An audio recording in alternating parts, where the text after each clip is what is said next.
Okei, eli mä sain innotuksen mansikalta, eli hän oli tehnyt videon tisseistä ja karvoista.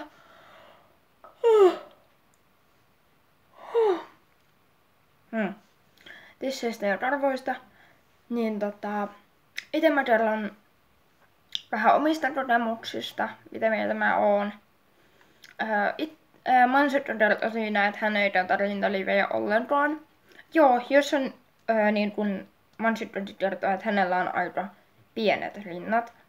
Okei, pienitissiset, ei ne välttämättä tarvitse rintalivejä. Ne ei tarvitse tukea välttämättä. Mut esimerkiksi niin kun mullakin, niin mulla on aika kookkaat rinnat, koska mun äidillä on aika kookkaat rinnat ja sit mun mummalla oli, mutta sit hän sairastui syöpään ja kummatkin rinnat leikattiin pois, eli rintasyöpä. Joo, ei siitä sen enempää.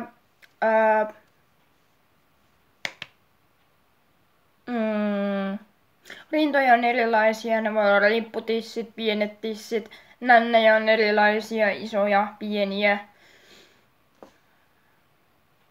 Niin. Sitten noista karvoista. Mä en itse seivaa esimerkiksi särkykarvoja ollenkaan.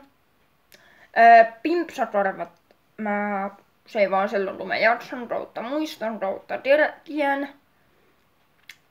Et nekään ei oo niinku... Jos rehottaa, niin sit rehottaa.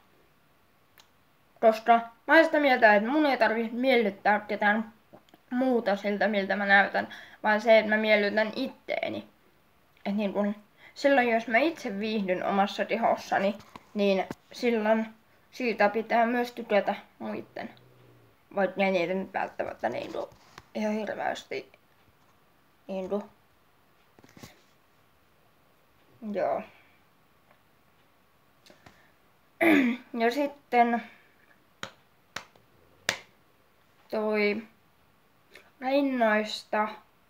Isoista tisseistä voi tulla selkäkipeäksi. Mä ite käytän urheiluliivejä. Mä en edes voi käyttää kaarituellisia liivejä, koska ne painaa hirveet painaamat tonne rinnan alle.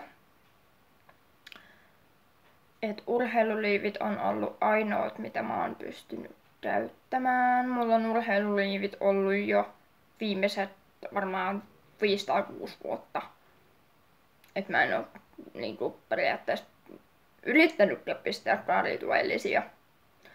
Paitsi siis bikinit on ihan eri asia. Niiden kanssa mä pystyn, niitä mä pystyn pitämään. Mut tietysti eihän uimassakaan välttämättä tehdä samoja asioita kuin esimerkiksi kotona arjessa. Et sekin varmaan liittyy siihen. Mä koitan katsoa, tuossa menee nuo numerot. Okei. Toi video siis loppu. Okei, nähdään ensi videossa. Tästä tuli nyt vähän iltana.